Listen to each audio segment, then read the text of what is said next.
I held Emily's hand as we walked into the clinic, trying to pretend it felt the same as it used to. "You okay?"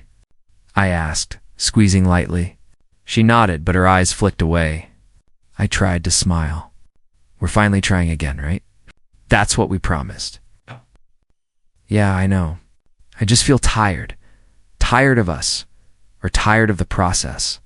I asked before I could stop myself. My voice cracked a little. She didn't answer. She only said, "Let's just get this over with." Inside the waiting room, I leaned closer. "Remember the last time? When you cried in my arms and told me we wouldn't give up?" I tried to laugh softly. "You told me you still wanted a family with me?" Emily rubbed her forehead. "I remember. I just don't want pressure today." "It's not pressure," I whispered. "It's hope." She looked at me like she wanted to say something harsh, but swallowed it. "Let's talk later." When Dr. Howard called us in, I tried to sound upbeat. "Morning, doctor." "We're ready," he gave us a polite smile. "Good to see you both. Let's discuss your test results and next steps." He turned to Emily. "How have you been feeling lately? Any changes?" Emily shifted. "Normal. Nothing new."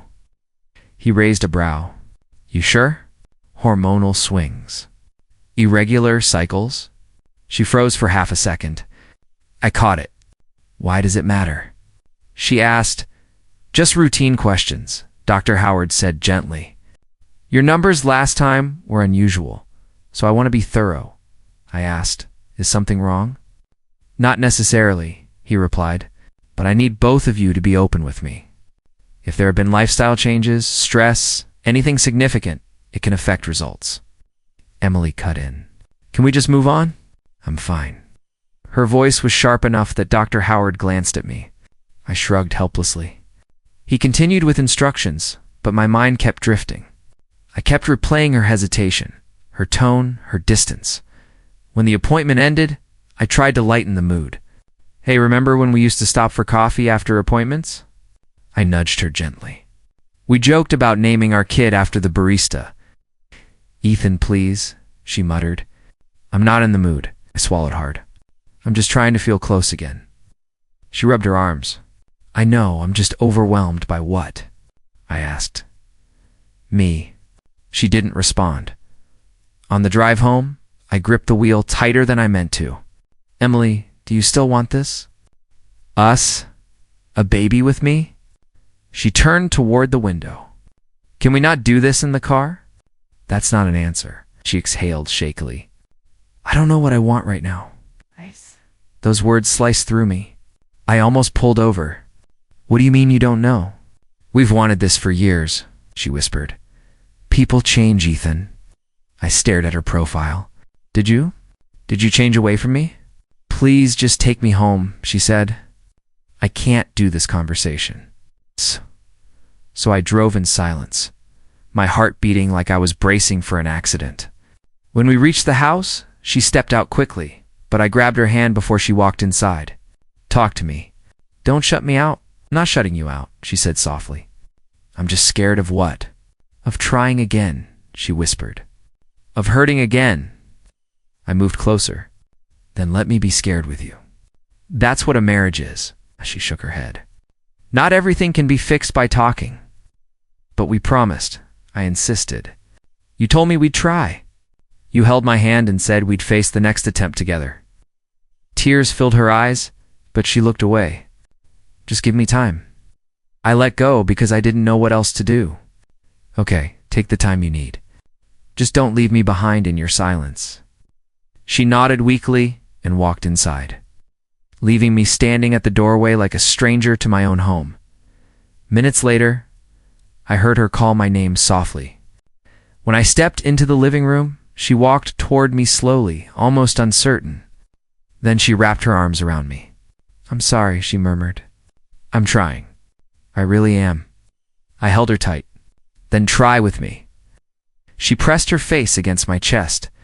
"I want to try again for a baby." "For us," my breath caught. "You mean it?"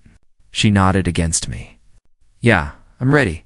But something in her voice trembled not with excitement, but with something I couldn't read. Fear? Guilt? Doubt? I wasn't sure. Still, I forced myself to smile. burying that unease deep inside. Then we'll do it together, I whispered. She whispered back, together. But her arms tightened like she was holding on to something fragile and already slipping away. I tried to ignore the shaking in her voice, but it crawled under my skin. Emily, if something's wrong, tell me. Don't protect me. There's nothing wrong, she said, eyes low. I just want to move forward. Then let's move forward honestly, I said. No more hiding, she whispered. I'll try. We stood there quietly, pretending it felt hopeful. I held her hand again, wishing it felt the same, wishing I felt chosen instead of afraid. The room felt heavy. God, I tried to breathe normally, even though my chest ached with quiet worry. A week after the appointment, Emily walked into the kitchen holding something behind her back. She whispered, "Can you sit for a second?" I pulled out a chair and asked, "What's going on?" She placed a pregnancy test in my hands without saying anything. My fingers shook as I stared at the 2 pink lines. I whispered, "Emily, is this real?" She nodded, but her eyes didn't meet mine. I felt my chest tighten as I said, "We did it. We finally did it." I pulled her into a hug, but she barely lifted her arms. I whispered, "Why aren't you smiling?" "We've waited so long." She forced a small nod and said, "I'm just overwhelmed." I laughed shakily and said, "Overwhelmed is normal, right?" "This is good news," she whispered. "Of course it's good news. The baby is yours." But something in her voice trembled, and I felt my excitement wobble. I said we weren't even sure this month would work. She swallowed and replied, "Miracles happen." I stared at the test again and whispered, "I can't believe this is real." She said, "Please don't overthink it. Just be happy." I nodded quickly, almost too quickly. "I'm happy more than you know." She stepped back and said she needed to lie down, leaving me with the test in my trembling hands. I whispered to myself, "I'm going to be a dad. This is finally happening." Later that afternoon, I called my sister Grace. She answered with, "What's wrong?" "You sound weird," I said. "Emily's pregnant." Grace gasped. "Are you serious?" "Ethan, that's amazing." I nodded, even though she couldn't see me. "Yeah, it finally happened." She paused before saying, "You don't sound excited. What's going on?" I forced a laugh. "I'm excited, I promise." "I'm just in shock." Grace said, "Look, can I ask something? Is Emily really in this with you?" I stiffened. "Why would you ask that?" "Because," she said slowly, "she's been distant for months." I snapped, "Grace, drop it. She's pregnant." "This is good news," Grace sighed. "I'm happy for you, but I'm worried." "Something feels off," said sharply. "Nothing's off. Please just congratulate us." She replied, "Fine. Congratulations. Truly," I whispered. "Thank you." She asked softly, "Ethan, are you sure she wants this with you?" I snapped again, "Grace, stop." She said, "The baby is mine." Grace sighed. "I'm only asking because I care about you," I exhaled. "I know. I'm just overwhelmed too," she said. "All right. But call me if anything feels wrong." I hung up and stared at the test again. I whispered, "This is good. This has to be good." When Emily came back downstairs, I asked, "Can we talk?" She hesitated. "About what?" "About the baby," I said. "About us." She crossed her arms. "What are you trying to ask?" I tried to smile. "Nothing bad. I just want to know how you feel," she said. "I told you. I'm overwhelmed, but I'm happy." I nodded. "Okay, I just needed to hear it again." She stepped closer. "Are you doubting me?" I shook my head quickly. "No, I'm just scared." "This feels unreal," she whispered. "Then believe it. We're having a baby." I smiled through nerves. "I believe you. I believe us." She rested her hand on mine and said, "Good, because I need you calm." I frowned. "Calm about what?" She shook her head. "Just don't stress me right now." I lifted my hands. "I'm not trying to stress you." She sighed. "Then let's just enjoy this moment." I nodded and whispered, "Okay, I'm trying." She leaned against the counter. "You look pale," I laughed nervously. I'm pale because I'm in shock. She gave a small smile. Then sit down before you faint. I sat and stared at the test again. Emily, thank you, she whispered. For what? For giving me hope again, I said. She looked away. Yeah, hope. I studied her face and asked, are you sure you're okay? She murmured, I'm fine. Just tired. I nodded slowly. Then we'll take it one day at a time, she whispered.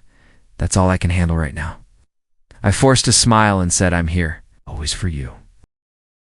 I first noticed it when Emily rushed to silence her phone the moment I walked into the living room. I asked, who's that? She slid the phone into her pocket. No one. Work stuff. I frowned. At 10 at night? She sighed loudly. Ethan, please don't start. I'm tired. I tried to smile. I wasn't starting anything. I just asked. She shook her head. You're acting insecure. I repeated, because I asked who texted you. She snapped. Yes, because you're watching everything I do like I'm going to break. I swallowed. That's not what I'm doing, she muttered. Then stop hovering. I nodded, trying to keep the peace. Okay, I'll stop. But my chest felt tight. I sat beside her and asked softly, can we talk about the baby? Maybe plan appointments? She didn't look up from her phone. Can we not do that every second? I hesitated. Every second. I've barely said anything.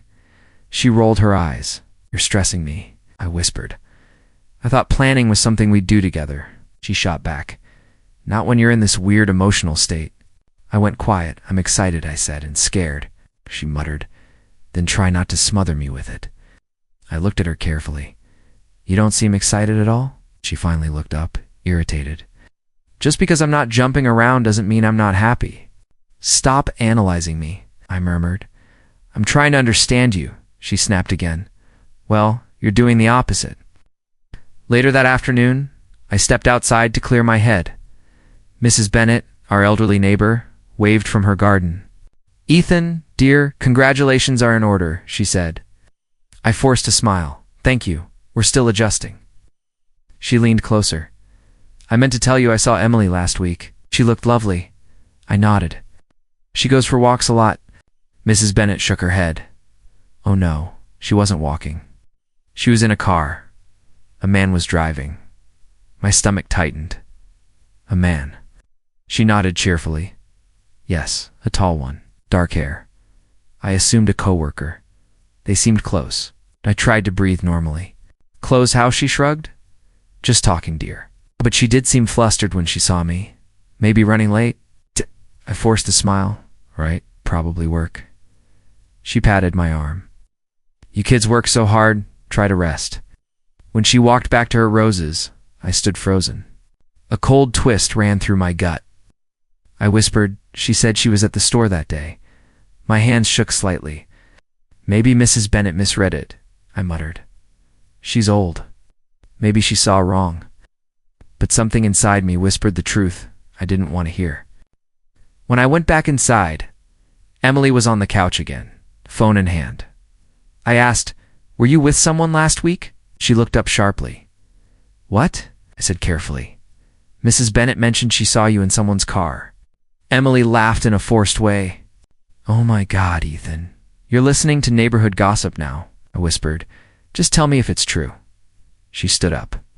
You know what? I'm done with this paranoid nonsense.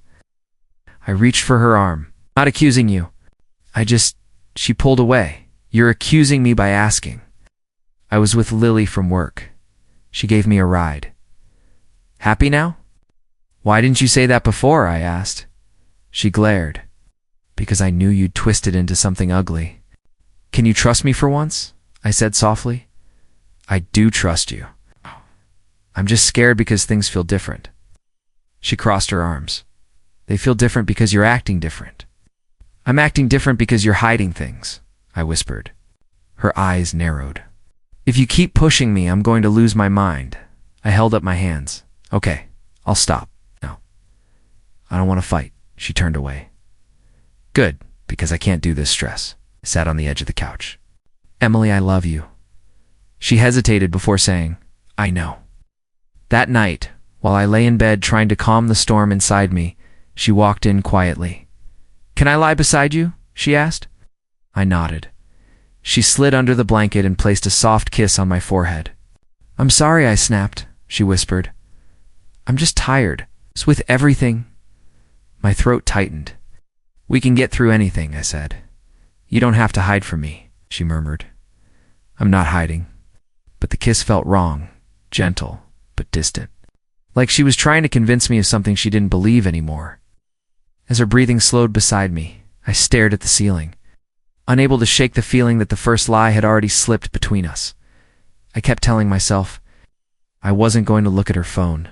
I kept repeating that a good husband trusted his wife. But when Emily's phone lit up on the counter while she showered, my eyes moved before I could stop them. The preview glowed bright enough to punch through my chest. "We need to talk about the baby. We can't keep lying to him." "Danielle," I froze. My breath fell apart. I whispered, "No, this can't be real." My fingers tingled, and I felt like something inside me split. I forced myself not to pick up the phone, not to unlock it, not to confirm the thing that already felt like a blade in my throat. When the bathroom door opened and steam drifted out, I jumped back. Emily stepped out, towel wrapped around her. "You okay?" she asked. "Yeah," I said quickly. "Just thinking." She eyed me briefly. "You look pale." "I'm fine," I lied, rubbing my shaking hands against my jeans. She shrugged and walked past me, humming softly. I wanted to ask her everything, but I swallowed every question. Later that evening, I met Lucas. I didn't even text him a full sentence, "Just need to talk." When I reached the cafe, he frowned. "Dude, what happened to you?" "I saw something," I muttered. "'Kay," my knees bounced uncontrollably. "What kind of something?" "Emily got a message from someone named Daniel." Lucas leaned forward. I repeated the message, word for word. My voice cracked halfway through. Lucas exhaled sharply. "Man, that's bad." "I know," I whispered, "but maybe it's something else." "Why would someone say we can't keep lying to him if it was innocent?" he asked. "I don't know," I said, gripping my hair. "And the part about the baby, I don't know what to believe." Lucas lowered his voice. "Are you sure the timing lines up?" My chest caved in. "Don't say that. I'm not trying to hurt you," he said, "but think about it." "She told me it was mine," I muttered. "And has she acted like someone excited about it?" he asked. I stared down. "She's distant, defensive. She hides her phone. She snaps at me. She said she was stressed." "Ethan," he said gently, "you deserve the truth." I don't even know how to ask her. "Then talk to a professional," he said. "Someone neutral." I nodded, but nothing felt steady. "I thought we were okay," I whispered. "Maybe she's scared," he said. "But you can't ignore this." "I don't want to lose her," I murmured. "Then fight for clarity," he replied.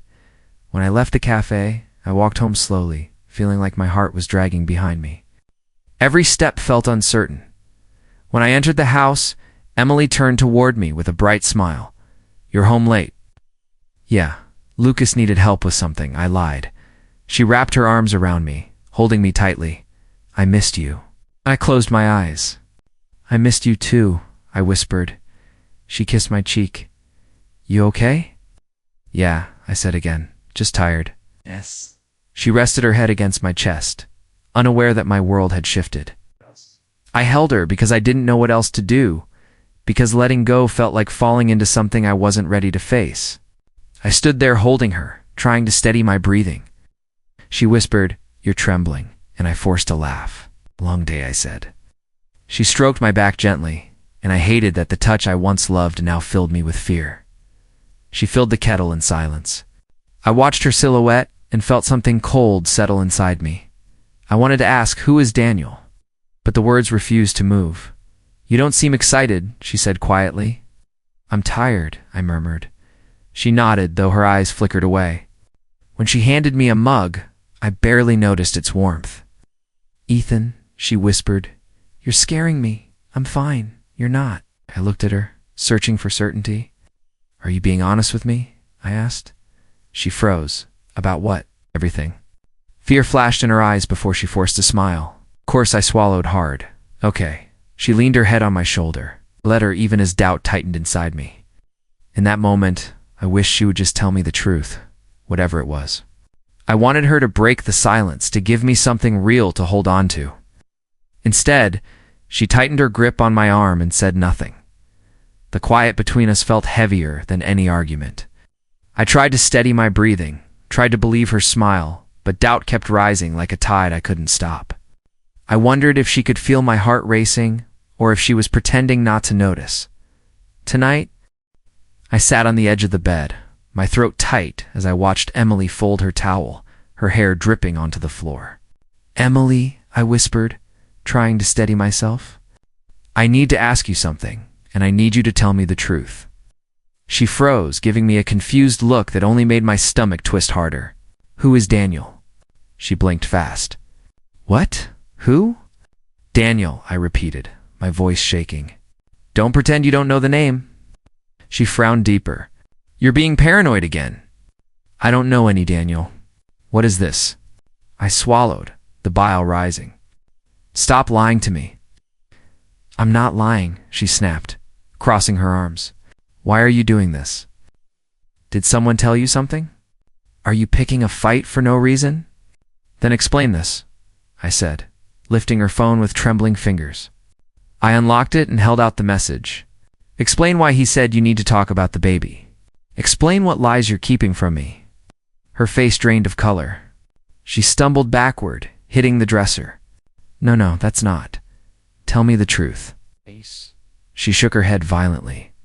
"Please, don't do this. You're misunderstanding." Emily. "Just say it," I pleaded. "Say what you did."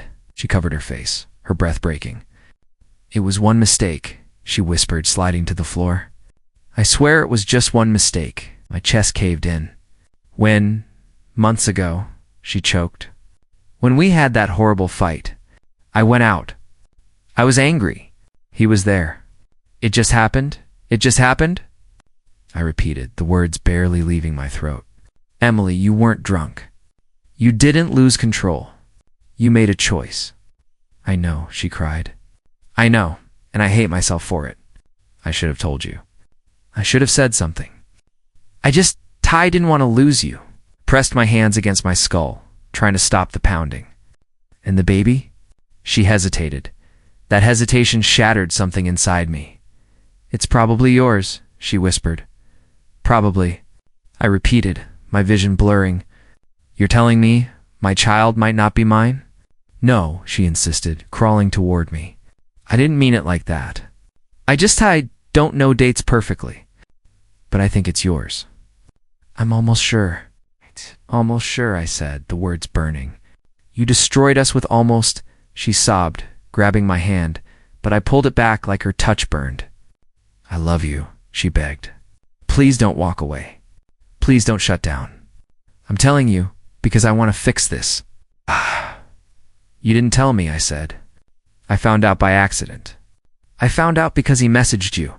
If he hadn't, were you ever going to tell me?" She shook her head slowly, shame covering her face. "I don't know. I was scared. I kept thinking it would go away." "It doesn't go away," I said. "This isn't something that fades.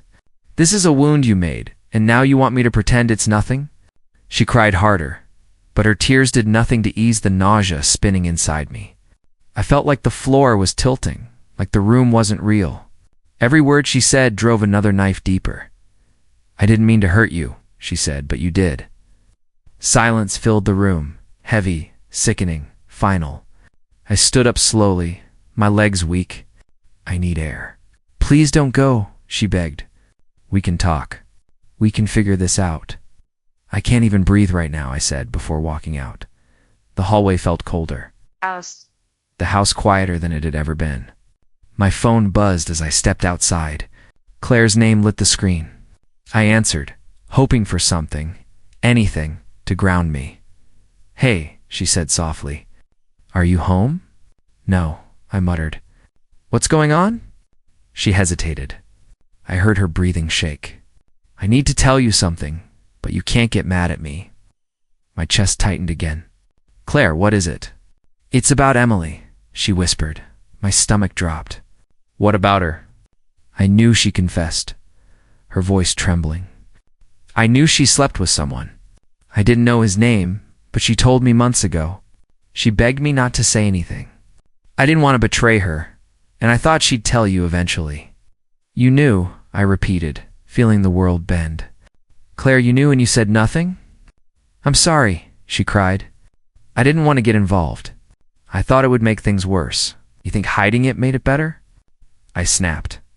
Do you have any idea what I'm feeling right now? I didn't know what to do, she whispered. I couldn't listen anymore. I ended the call without another word. The streetlights blurred as I stared at nothing. Everything felt wrong. Everything felt like it was splitting apart. I kept hearing Emily's voice, her confession, her hesitation. I kept hearing Claire's trembling apology.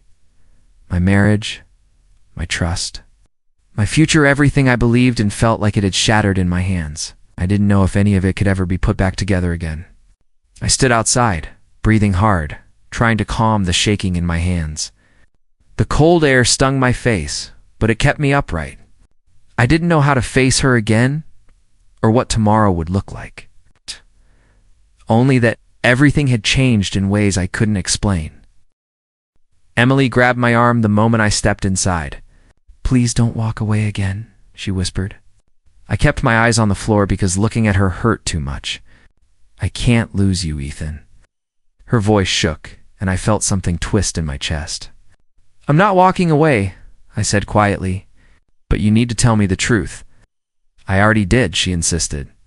I told you it was a mistake. I told you it meant nothing. It meant enough for you to go back to him, I said. She flinched.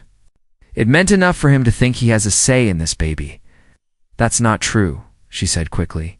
I don't want him. I want you. I need you. She reached for my hand, but I pulled it back, and her breath broke. Ethan, please. Can't keep pretending, I said. Not after everything. She shook her head. Just stay. Just talk to me. I'll block him. I'll cut him off completely. I stared at her, searching for something real. If you want me to believe anything, I said, then we need a paternity test after the baby is born. Her face drained of color. Why would you say that? You know why? No, she whispered. No, Ethan, please don't do that. Don't make this harder. You're the father. You are. You don't even sound sure, I said. You hesitated. I was scared, she cried. I didn't know how to answer. I didn't want to hurt you. I rubbed my hands over my face, feeling the tremor in them. A test is the only way I survive this. She stepped back like I'd slapped her. So you don't trust me at all? You broke that trust, I said. I'm just trying to protect what's left of me. That night I lay awake, staring at the ceiling while she cried softly beside me. My body felt hollow. My hands wouldn't stop shaking. My appetite vanished. Every thought spun in circles until sunrise. By the next afternoon, I called Mark. The moment he answered, I exhaled, like I'd been holding my breath for hours. You okay? He asked. No, I said. I need help, I figured, he replied. What do you need? Anything that tells me the truth, I said. Dates? Messages? Proof? And we'll find it, he said. Meet me in an hour. I spent the evening piecing together timelines, receipts, tagged locations, nights she told me she was staying late. The truth formed slowly, painfully. She wasn't with you those nights, Mark said. She stayed with him. How many? I asked. 3, he said softly. All in the window. I felt the floor tilt beneath me. 3 nights. I'm sorry, man. I nodded because I didn't trust my voice. I felt like something inside me was tearing itself apart. When I got home, I couldn't walk inside.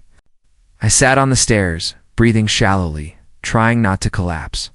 Every minute felt wrong now. Every memory felt contaminated. The next morning, I stepped outside for air and froze.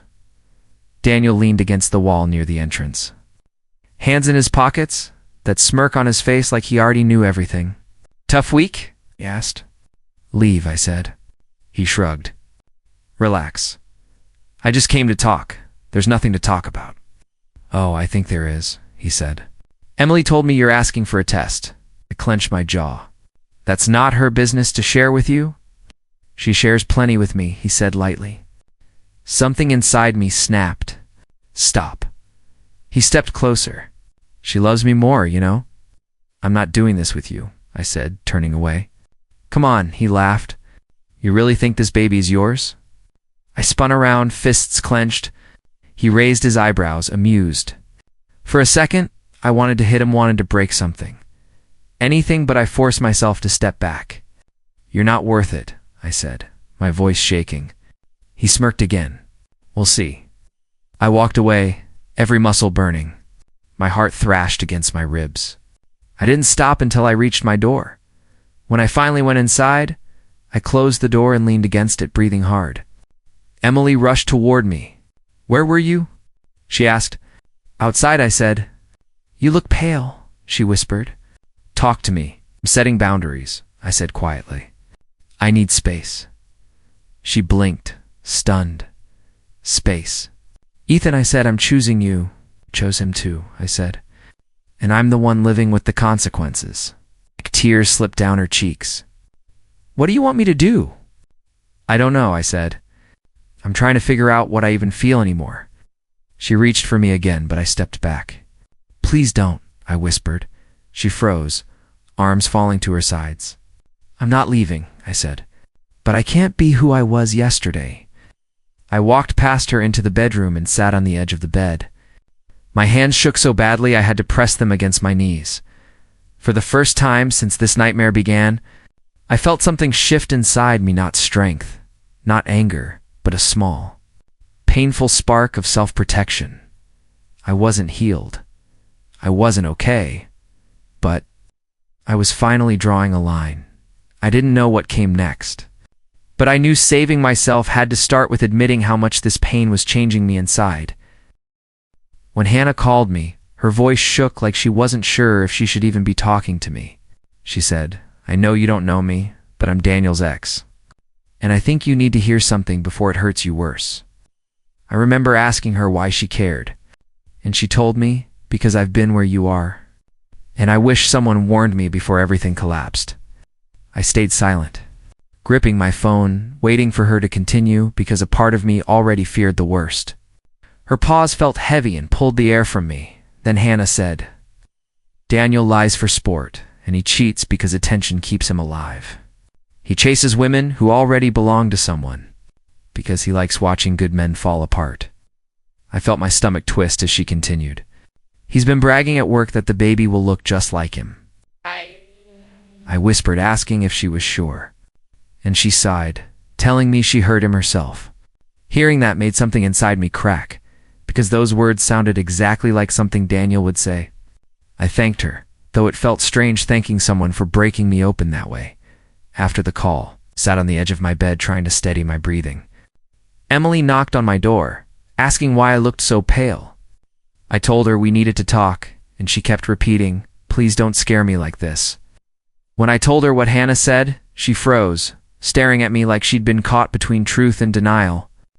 She whispered, please don't leave me, but I asked her directly if she thought the baby was mine. Her silence answered before her tears did.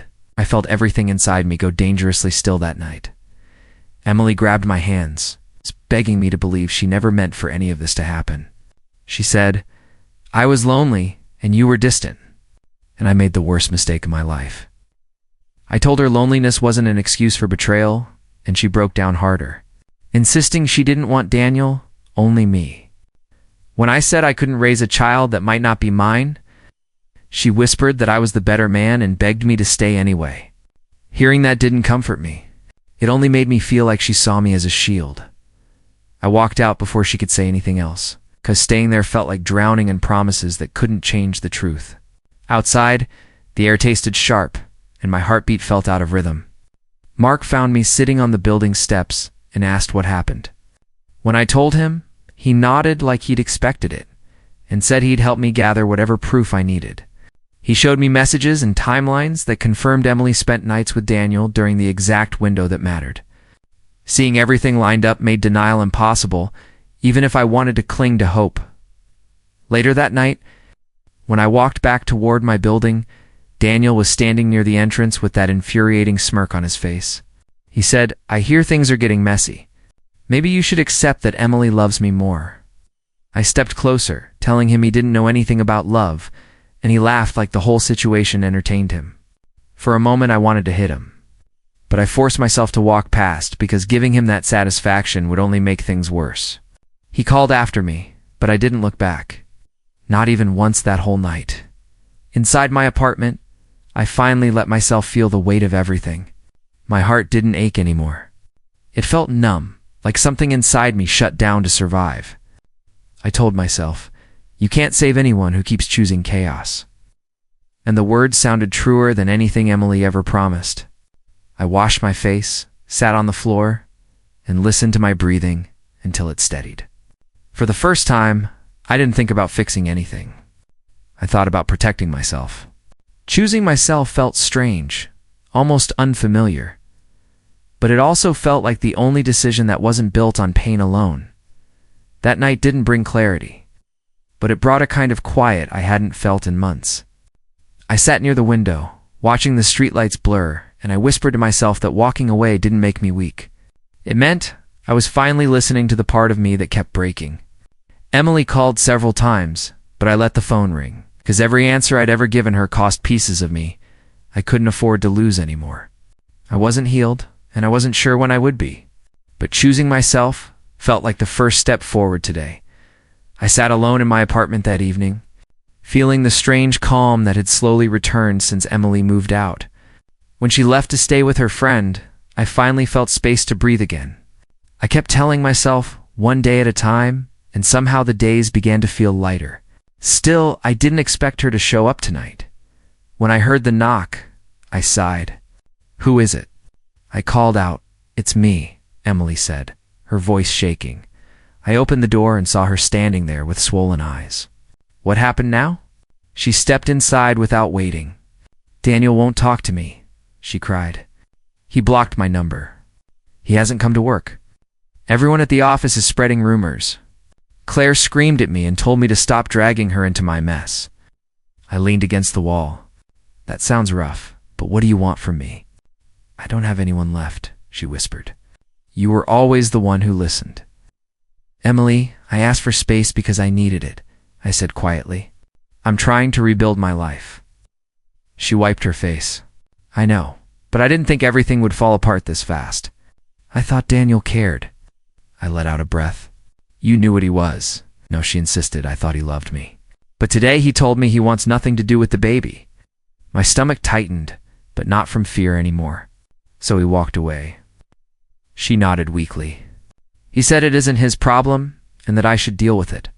I begged him, and he laughed. I shook my head. "I'm not surprised." She looked at me desperately.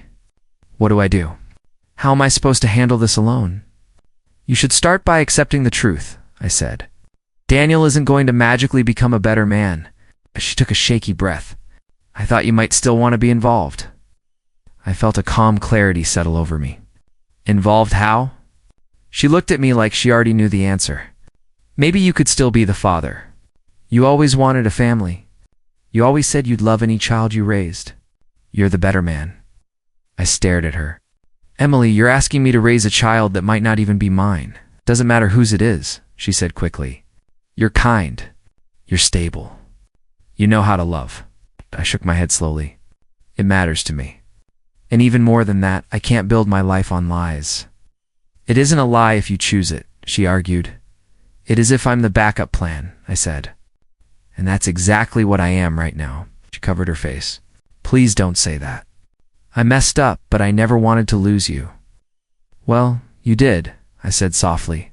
"Not because of the baby. Because of everything else." Her hands trembled. "So you won't help me?" "I'll help you find resources, and I'll make sure you're safe. But I'm not stepping into a father role." She stared at the floor.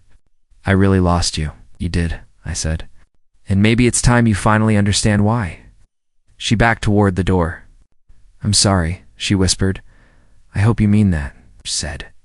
She left without another word, and when the door closed, something inside me settled. Not joy, not triumph, just peace. For the first time in a long time, I chose myself. I walked into the hospital with a heaviness I couldn't hide, even from myself. My hands were cold, my chest tight, but I kept moving. I kept telling myself, this is the last step. After this, I'm done. When I reached the room number the nurse gave me, I hesitated. I almost turned back, but then I heard Emily's weak voice from inside. "Is that you?" she asked. "It's me," I said as I stepped in. She was holding the baby, wrapped in a soft blanket. "You came," she whispered. I said I would. She angled the baby toward me. "Do you want to see him?" I swallowed hard. "Yeah, I need to." When I looked down, everything inside me went still. The baby had Daniel's features, clear, sharp, undeniable. My throat tightened, but no tears came. It was like my heart already knew the truth long before my eyes did. Emily watched my face. "Say something," she begged. "I don't know what to say," I answered. "Please don't leave," she whispered. "I need you. He needs you." I took a slow breath. "Emily, look at him. We both know the truth." She shook her head quickly. "I know, but please don't walk away from me. I'm sorry. I regret everything. I should have listened to you. I should have stayed. I should have told the truth earlier." "Why are you saying all this now?" I asked because, she said through shaking breaths, Daniel never showed up. He didn't call. He didn't check in. He just disappeared. I thought he'd at least come for the birth. "I'm not surprised," I said quietly. She held the baby closer, crying harder. "I messed everything up. I ruined us. But you're a good man. You always were. Stay even if it's just for today." "Emily," I said gently, "I came here for closure. Not because I wanted to try again." She looked at me with red, exhausted eyes. "So that's it?" "I needed to see the truth for myself," I said. "And now I have." She reached out, grabbing my wrist. "Please don't say you're leaving forever." "I'm not saying it to hurt you," I said. "I'm saying it because it's the only way forward. For both of us." She shook her head again. "I can be better. I can fix this. You can fix yourself," I said. "But you can't fix what happened between us." She closed her eyes. "Do you hate me?" "No," I whispered. "I don't hate you." "I never did, then why can't you stay?" I looked at the baby one more time before answering. "Because staying would destroy me, and you don't need another lie. You need the truth." She cried harder at that. "So you forgive me?" "I do," I said.